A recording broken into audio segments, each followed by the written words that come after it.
Hello friends, welcome back to my channel Target MNS, Targeting MNS 2022. So today we will cover a very important topic that is menstrual cycle. ये NCERT में पूरा एक para में दे रखा है, बहुत important topic है but इसमें डाउट्स बहुत ज़्यादा रहते हैं, इस वजह से कन्फ्यूजन रहता है। तो ये सारा क्लियर आउट हो जाएगा इस टॉपिक में एंड हम कुछ क्वेश्चंस भी डिस्कस करेंगे प्रीवियस ईयर प्लस जो इम्पॉर्टेंट बनते हैं वो। ठीक है, तो स्टार्ट करते हैं मेंस्ट्रुअल साइकिल से। मेंस्ट्रुअल साइकिल होता क्या है? जो रिप्रोडक्टिव साइकिल और वीकेंड से रिप्रोडक्टिव चेंजेस, साइक्लिक चेंजेस जो कि फीमेल प्राइमेट्स में होते हैं। प्राइमेट्स में कौन कौन आते हैं? मंकी, एप्स या ह्यूमन बींग्स। ठीक है, फीमेल्स में ही होते हैं, उसे हम मेंस्ट्रुअल साइकिल कहते हैं। उसे क्या कहते हैं? Menstrual cycle. पहला जो मेंस्ट्रुअल साइकिल होता है, फर्स्ट मेंस्ट्रुअल साइकिल कब स्टार्ट होता है? पुबर्टी के एज पे, और वीकेंड से जब मेच्योर हो जाती है फीमेल उस टाइम पे, तो उसे हम मीनार्क कहते हैं। क्या कहते हैं? पहले मेंस्ट्रुअल साइकिल को मीनार्क कहते हैं। और जो लास्ट मेंस्ट्रुअल साइकिल होता है जो कि 45 ईयर्स के एज पे ख़त्म हो जाता है, उस मेंस्ट्रुअल साइकिल को हम लोग मीनोपॉज कहते हैं। जो लास्ट में ख़त्म हो गया, पॉज हो गया वहाँ पे, दैट इज़ मीनोपॉज। जो भी साइक्लिक इवेंट्स होती हैं एक मेंस्ट्रुएशन से दूसरे मेंस्ट्रुएशन तक, मतलब 1 से लेके 28 डेज तक, इस पूरे प्रोसेस को हम लोग मेंस्ट्रुअल साइकिल कहते हैं। Total in a lifetime अगर बात करें, approximately 500 menstrual cycle, we can say menstruation 500 times होते हैं इन अ ह्यूमन, फीमेल या फिर प्राइमेट्स में। ठीक है, तो मेंस्ट्रुअल साइकिल जो है उन्हें 4 फेज़ में डिवाइड किया गया है। पहला फेज़ है menstrual phase, follicular phase, ovulatory phase and luteal phase. ठीक है, मेंस्ट्रुअल फेज़ क्या होता है? ये 1 to 5 डेज़ का जो फेज़ होता है उसे हम मेंस्ट्रुअल फेज़ कहते हैं, जिसमें ब्लीडिंग होती है थ्रू वेजाइना और वी कैन से मेंसेस होता है। ठीक है, फिर दूसरा होता है फॉलिकुलर फेज़। इसमें जो आपका जो एग है उसके चारों तरफ से फॉलिकल्स डेवलप होते हैं एंड वो बहुत ज़्यादा मैच्योर होते जाते हैं। तीसरा होता है ओव्यूलेटरी फेज़, ये 14th डे पे होता है, वेरी इंपॉर्टेंट। एंड इसमें ओव्यूलेशन होता है, आपका जो एग है वो ग्राफियन फॉलिकल और we can say mature follicle से बर्स्ट होके बाहर की तरफ रिलीज हो जाता है। एग चला जाता है आपका फेलोपियन ट्यूब में, और जो वो बर्स्ट हो गया पूरा ग्राफियन फॉलिकल जो बच गया वो बन जाता है आपका कॉर्पस ल्यूटियम। फोर्थ होता है luteal phase. Luteal phase, corpus luteum जो है वो प्रोजेस्टेरॉन रिलीज करता है उसके बाद, एंड ईस्ट्रोजन एंड प्रोजेस्टेरॉन मिलके FSH एंड LH इन दोनों को नेगेटिव फीडबैक देते हैं, इनका सिक्रीशन कम कर देते हैं। ये 15 to 28 डेज में होता है एंड यहाँ पे एंडोमेट्रियम जो है वो वापस से डेवलप हो जाता है, जो कि आपका थ्रू ब्लड और we can say in a form of blood shed हो गया था। ठीक है, तो स्टार्ट करते हैं मेंस्ट्रुअल फेज से। LH hormone produced is reduced after luteal phase. Luteal phase हमारा लास्ट फेज था। ठीक है, स्टार्टिंग कहाँ से होता है? मेंस्ट्रुअल फेज से। मेंस्ट्रुअल फेज में क्या होता है कि आपका जो हाइपोथैलेमस जो है वहाँ पे, हाइपोथैलेमस में सिग्नल जाता है एंड वो रिलीज़ करता है GRH। हाइपोथैलेमस सबसे पहले रिलीज़ करता है गोनाडोट्रोपिन रिलीजिंग हार्मोन GRH, यहीं से सब कुछ स्टार्ट होता है।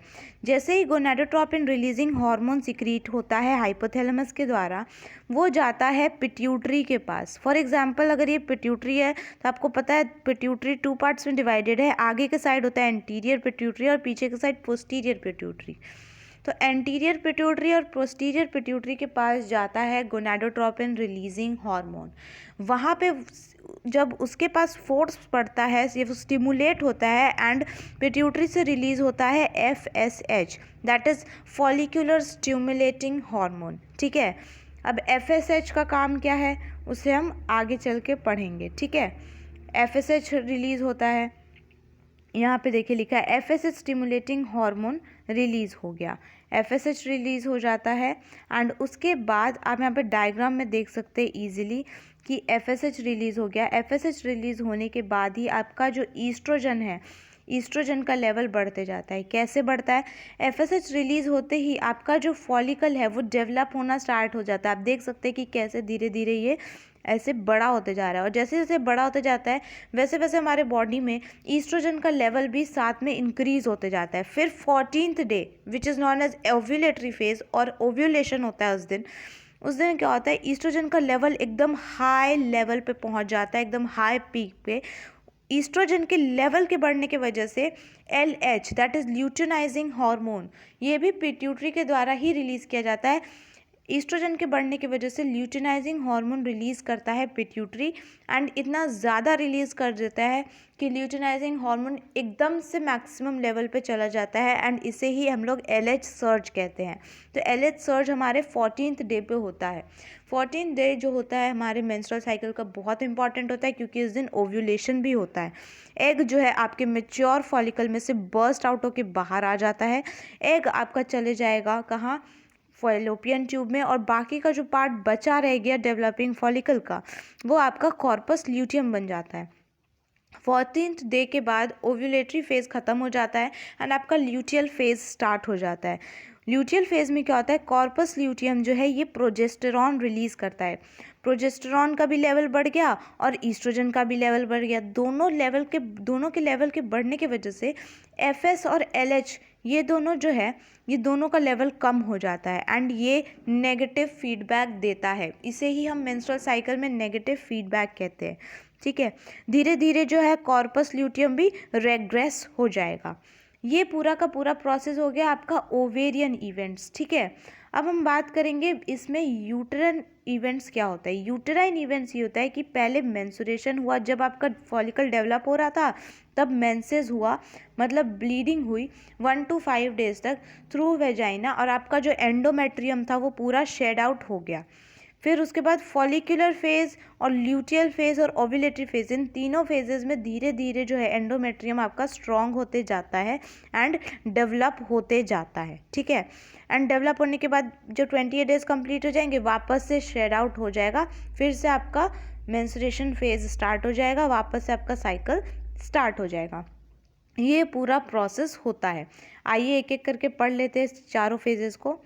LH hormone production is reduced after luteal phase. Last phase के बाद LH का हार्मोन का प्रोडक्शन कम हो जाता है। हमने देखा था ना कि LH और FSH नेगेटिव फीडबैक हो जाता है, दोनों का जो है रिड्यूस हो जाता है प्रोडक्शन। इसके वजह से क्या होता है कि कॉर्पस ल्यूटियम जो है आपका डिग्रेडेशन की तरफ चल जाता है, मतलब धीरे धीरे खत्म हो जाता है। Hence progesterone production is reduced. आपको पता है ना प्रोजेस्ट्रॉन कौन प्रोड्यूस करता है, कॉर्पस ल्यूटियम ही। तो जब कॉर्पस ल्यूटियम ही नहीं रहेगा तो प्रोजेस्ट्रॉन भी खत्म हो जाएगा। ठीक है, एंड एंडोमेट्रियम जो है वापस से बनना स्टार्ट हो गया। जैसे ही एंडोमेट्रियम वापस से बनता है फिर ये पूरा डीजनरेट हो जाता है और मेंस्ट्रुएशन आपका वापस से शुरू हो जाता है, मेंस्ट्रुअल फेज। ठीक है, उसके बाद दूसरा है फॉलिकुलर फेज। इसमें क्या होता है, मेंस्ट्रुएशन हो गया, आपका ब्लीडिंग स्टार्ट हो गया, उसके बाद फॉलिकुलर फेज, इसमें ईस्ट्रोजन रिलीज होता है। ईस्ट्रोजन रिलीज होता है, FSH and estrogen increase. FSH increase हो जाता है, FSH सिक्रीट हुआ था पिट्यूटरी के हेल्प से, तो पिट्यूटरी जो है FSH को इंक्रीज करता है और FSH जो है ईस्ट्रोजन को इंक्रीज करता है। क्यों, आपने देखा ना फॉलिकल धीरे धीरे डेवलप हो रहा था, तो जैसे जैसे फॉलिकल डेवलप होगा वैसे वैसे ईस्ट्रोजन इंक्रीज होगा और एंडोमेट्रियम आपका थिक बनना फॉलिकुलर फेज से ही स्टार्ट हो जाता है। ठीक है, उसके बाद तीसरा ओव्यूलेटरी फेज। इसमें luteinizing hormone surge LH surge होता है। मैक्सिमम ल्यूटिनाइजिंग हार्मोन रिलीज हो जाता है due to estrogen and at the peak value of ovulation occurs. एकदम जब यहाँ ऐसे हो जाता है ना, ऐसा पीक बन जाता है LH हार्मोन का, तो ओव्यूलेशन हो जाता है और आपका जो एग है वो रिलीज होता है, क्योंकि आपका जो मेच्योर फॉलिकल होता है वैसे बर्स्ट आउट हो जाता है और आपका ये एग, मान लीजिए ये एग रिलीज हो गया। ठीक है, चौथा फेज हो गया ल्यूटियल फेज। ल्यूटियल फेज को सिक्रीटरी फेज भी कहते हैं। LH हार्मोन स्टिमुलेट्स फॉलिकल हुआ, कॉर्पस ल्यूटियम जो है इसने सिक्रीट किया क्या, प्रोजेस्ट्रॉन सिक्रीट किया। प्रोजेस्ट्रॉन का दो काम होता है, पहला कि forming watery mucus in vagina so that sperm can not enter. Watery mucus बनाता है, वाइट डिस्चार्ज जिसे कहते हैं वेजाइना में, जिससे क्या होता है स्पर्म जो है एंटर नहीं कर पाता है। और दूसरा एंडोमेट्रियम के वॉल को थिक करना और उसे मेंटेन करना, ये दोनों काम होता है प्रोजेस्टेरॉन का। ठीक है, जब वो पूरा एंडोमेट्रियम थिक हो गया तो धीरे धीरे कॉर्पस ल्यूटियम खत्म हो जाता है, प्रोजेस्ट्रॉन खत्म हो जाता है, और जब प्रोजेस्ट्रॉन ही खत्म हो गया तो मेंटेन कौन करेगा एंडोमेट्रियम को, कोई भी नहीं। तो उस केस में वापस से फर्स्ट फेज स्टार्ट हो जाता है, उसे हम मेंस्ट्रुअल फेज कहते हैं, और उसमें आपका एंडोमेट्रियम वापस से शेड आउट हो जाता है। तो ये पूरा प्रोसेस है। आई होप आपको ये पूरा प्रोसेस समझ में आया होगा। आप यहाँ पे देखिए, एंडोमेट्रियम में शेड, एंडोमेट्रियम पूरा शेड हो जाता है। एंडोमेट्रियम कहाँ है, मैं आपको दिखाती हूँ, जो ग्रीन लाइन में बना रही हूँ ना, दिस इज एंडोमेट्रियम। ये पूरा शेड हो गया। इसके शेड होने के बाद आपने देखा था यहाँ पे ओवरी में होता है एग, तो यहाँ पे एग है वो मेच्योर हुआ और वहाँ से एग रिलीज हो गया। रिलीज होने के बाद एग जो है आपके फेलोपियन ट्यूब में ही चला जाता है, यहाँ से ऐसे ट्रैवल करता है।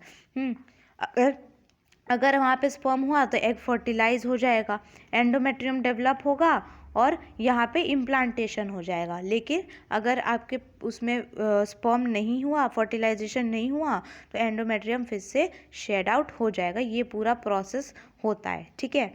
यहाँ पे आप देख सकते हैं ब्लीडिंग साइकिल पूरा आपको दे रखा है। सबसे इम्पॉर्टेंट जो है इसमें ये बात है कि 9 डेज से लेके 15 डेज, इसके बीच में जो है सबसे इम्पॉर्टेंट फर्टिलिटी फेज़ होता है ये, ठीक है। सबसे इम्पॉर्टेंट फर्टिलिटी फेज़ जो है 9 to 15 डेज़ के बीच में होता है। ये क्वेश्चन 1000 टाइम्स पूछा गया है। मेंसेस पूछेंगे तो 1 से लेके 5 डेज़ में मेंसेस होता है, ठीक है। ये पूरा 28 डेज़ का मेंस्ट्रुअल साइकिल हो गया आपका। क्वेश्चंस यहाँ से इंपॉर्टेंट है, हम इसे पढ़ लेते हैं, एक बार देख लेते हैं। बहुत इंपॉर्टेंट क्वेश्चंस है। Which hormone is the corpus luteum responsible for producing? Corpus luteum के लिए कॉर्पस ल्यूटियम कौन सा हार्मोन रिलीज करता है? ईस्ट्रोजन, प्रोजेस्टेरॉन, एलएच और एफएसएच। हमने देखा स्टार्ट कहाँ से हुआ था, गोनाडोट्रोपिन रिलीजिंग हार्मोन, जो कि हाइपोथैलेमस ने किया था। तो सबसे पहले ये हार्मोन रिलीज हुआ। फिर गोनाडोट्रोपिन रिलीजिंग हार्मोन के वजह से एफएसएच रिलीज होता है। एफएसएच के वजह से ईस्ट्रोजन रिलीज होता है। ईस्ट्रोजन के वजह से एलएच रिलीज होता है और एलएच की वजह से आपका प्रोजेस्टेरॉन रिलीज होता है and released by corpus luteum. Option B is the right answer. Okay, progesterone is the hormone that is released by corpus luteum. Second question, where is gonadotropin releasing hormone produced? Gonadotropin releasing hormone कहाँ से produce होता है? अरे अभी तो बताया, यहीं से तो स्टार्ट हुआ था सब कुछ। कहाँ से होता है? Anterior pituitary, posterior pituitary, hypothalamus और कॉर्पस ल्यूटियम। कॉर्पस ल्यूटियम हटा देंगे, यहाँ तो प्रोजेस्टेरॉन हो रहा है और स्टार्ट यहीं से होता है। जीआरएच से ही सब कुछ स्टार्ट होता है और हाइपोथैलेमस इसका राइट आंसर ऑप्शन सी हो जाएगा। Next question, at which stage in the uterine cycle does the secretory phase start? secretory phase, secretion हो रहा है, कौन से phase को हम लोग secretory phase बोलते हैं? कौन से फेज़ को हम लोग सिक्रीटरी फेज़ बोलते हैं? हम लोग डायग्राम देखेंगे तो हमने यहाँ पे देखा था ल्यूटियल फेज़ को ही हम लोग सिक्रीटरी फेज़ बोलते हैं, ठीक है। तो ये कब स्टार्ट हो रहा है? आफ्टर 14 डे के बाद स्टार्ट होता है। तो 14 डे के बाद वाला ऑप्शन देखिए, option C 15 to 28 days is called secretory phase और इसका अदर नेम हो जाएगा luteal phase. Okay, next question, at which stage in the uterine cycle does the proliferative phase occurs? Proliferative phase कब होता है? सबसे पहला 1 to 5 डे मेंस्ट्रुएशन फेज हो गया, ठीक है। उसके बाद हमने देखा 5 to 28 डेज लास्ट का फेज होता है, वो सिक्रीटरी फेज या ल्यूटियल फेज हो गया। जो बीच के जो डेज आते हैं ना बीच में, उसे हम प्रोलिफरेटिव फेज कहते हैं। क्या कहते हैं? Proliferative phase. हमने उसका अदर नेम भी देखा था, क्या देखा था? दैट इज फॉलिक्यूलर फेज, ठीक है। तो ये फॉलिक्यूलर फेज का अदर नेम हो जाएगा प्रोलिफरेटिव एंड ल्यूटियल फेज का अदर नेम हो जाएगा सिक्रीटरी फेज। दोनों इंपॉर्टेंट है, याद रखेंगे। Next question, which of the following is the function of LH? Luteinizing hormone का फंक्शन क्या होता है? पहले एफएसएच रिलीज हुआ, फिर ईस्ट्रोजन रिलीज हुआ, उसके बाद ईस्ट्रोजन एलएच रिलीज करता है। एलएच का सिक्रीशन हो जाता है बहुत ज़्यादा, तो ये क्या करता है? एलएच सर्ज हो जाता है। तो ये stimulates the release of progesterone, progesterone का रिलीज को हेल्प करता है। मेंटेनेंस ऑफ कॉर्पस ल्यूटियम, नहीं, मेंटेनेंस तो नहीं करता, ये तो प्रोजेस्ट्रॉन का काम है। Maintain the release of FSH, FSH release करता है, नहीं। इनहिबिट एलएच एंड एफएसएच, नहीं। Stimulates the release of progesterone, ठीक है। क्या करता है?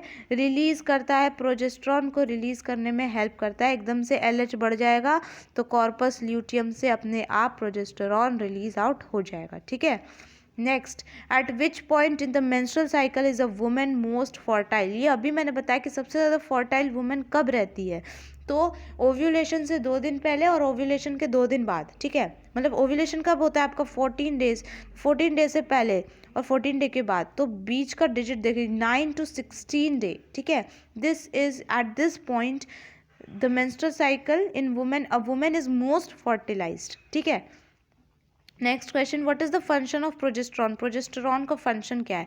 Production of egg, inhibit of LH and FSH production, increase in secretion of menstrual hormone।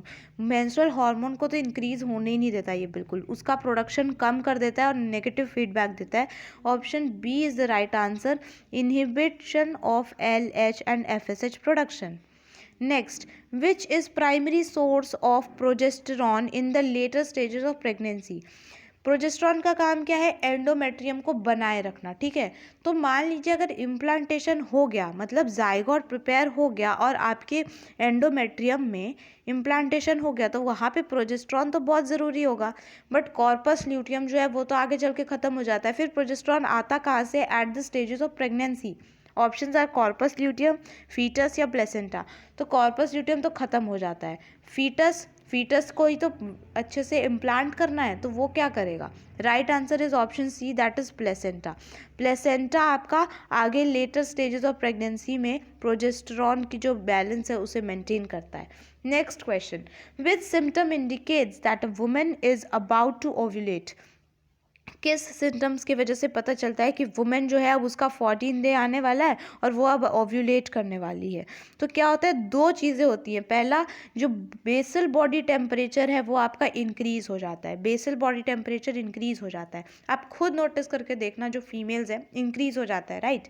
दूसरा, थिकनिंग ऑफ सर्वाइकल म्यूकस और थिनिंग, तो थिन हो जाता है, बहुत ज़्यादा पतला हो जाता है सर्वाइकल म्यूकस, और वीकेंड से जो वाइट सा ऐसे टेक्सचर होता है वो बहुत ज़्यादा थिन हो जाता है, ओके, वाटरी सब्सटेंस हो जाता है। वो क्यों होता है? ताकि आप जो स्पर्म है वो एंटर ना कर पाए, ठीक है। Next, at which stage does the menstrual phase occur? कौन से स्टेज में मेंस्ट्रुअल फेज होता है? मेंस्ट्रुअल फेज तो हमारा फर्स्ट फेज है ना, तो ये 1 to 5 डेज में होता है, जिसमें मेंसेस होते हैं और वीकेंड से ब्लीडिंग होती है through vagina. Next, where is LH and FSH produced? LH and FSH produce कहाँ होते हैं? पहले तो FSH होता है, उसके बाद फिर जाके FSH के बाद होता है ईस्ट्रोजन, ईस्ट्रोजन के बाद होता है LH। होता कहाँ है प्रोड्यूस? ये दोनों पिट्यूटरी में ही प्रोड्यूस होते हैं। एंड कौन सी पिट्यूटरी पूछे, पोस्टीरियर या एंटीरियर, आगे वाली पिट्यूटरी या पीछे वाली? तो आगे वाली याद रखेंगे, एंटीरियर पिट्यूटरी में होता है। Option B is the right answer. Next, in a normal 28 days menstrual cycle when would you expect the LH surge to occur? LH surge कौन से डे में होता है इन नॉर्मल 28 डेज की बात करें तो? LH surge जो है आपका ओव्यूलेशन से 1 दिन पहले, वीकेंड से, ठीक है, क्योंकि LH सर्ज होने के अराउंड 24 आवर्स में आपका ओव्यूलेशन हो जाता है, ठीक है। तो ये ऑप्शन सी राइट आंसर हो जाएगा। 11 to 13 डेज के बीच में आपका हमें जनरली पता है कि एक्सपेक्ट कर सकते हैं कि ओव्यूलेशन होगा, ठीक है, क्योंकि 14 डे जो है वो ओव्यूलेशन हो जाता है। तो LH search 11 to 13 day. Next, which of the following induces the development of corpus luteum? Corpus luteum का जो है डेवलपमेंट कौन इंड्यूस करता है, किसकी वजह से होता है?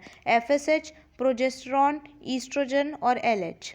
कॉर्पस ल्यूटियम बनने के बाद प्रोजेस्टेरॉन रिलीज करता है, बट उससे पहले कौन उसे स्ट्रॉन्ग रखता है? That is option D, LH, ठीक है। LH की वजह से ही कॉर्पस ल्यूटियम के डेवलपमेंट में प्रोसेस होता है या प्रोग्रेस होता है।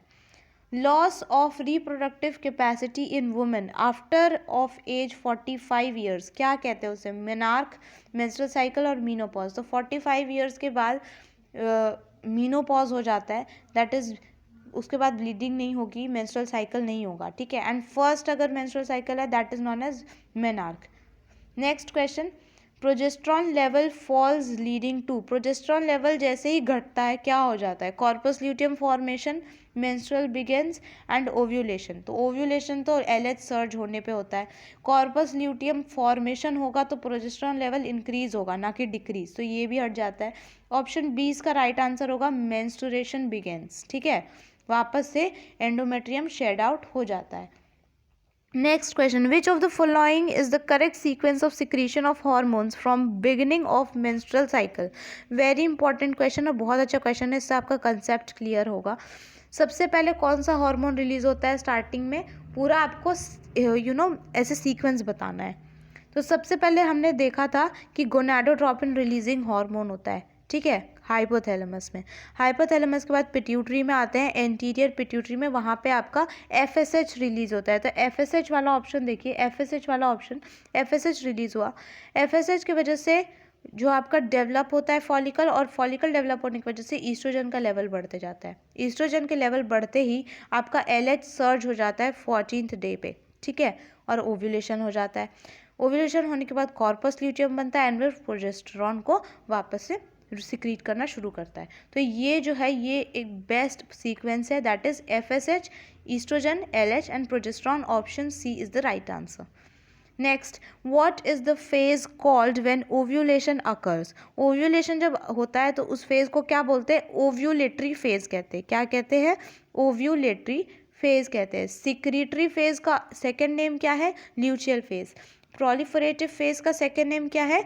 फॉलिकुलर फेज, ठीक है. एंड ये पहला फेज हो गया मेंस्ट्रुअल फेज. इसमें जो राइट आंसर है वो ऑप्शन डी है, ovulatory phase for ovulation. Next question, hormones responsible for maintenance of corpus luteum after fertilization is? After fertilisation होने के बाद कौन सा हार्मोन जो है कॉर्पस ल्यूटियम को मेंटेन रखता है? ऑक्सीटोसिन, प्रोजेस्टेरॉन, एचसीजी और एलएच. तो इसका राइट आंसर होगा option C, that is HCD, human chronic gonadotropin. Human chronic gonadotropin, okay.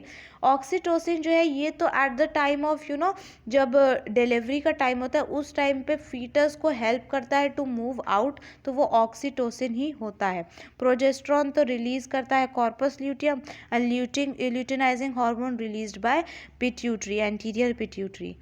So these are the questions and पूरा एक्सप्लेनेशन था मेंस्ट्रुअल साइकिल का. आई होप आपको पसंद आया होगा. Thanks for watching. Please like, comment and share to the friends who are preparing for MNS, and if you are new to this channel also subscribe to my channel. Once again, thank you so much. Keep supporting.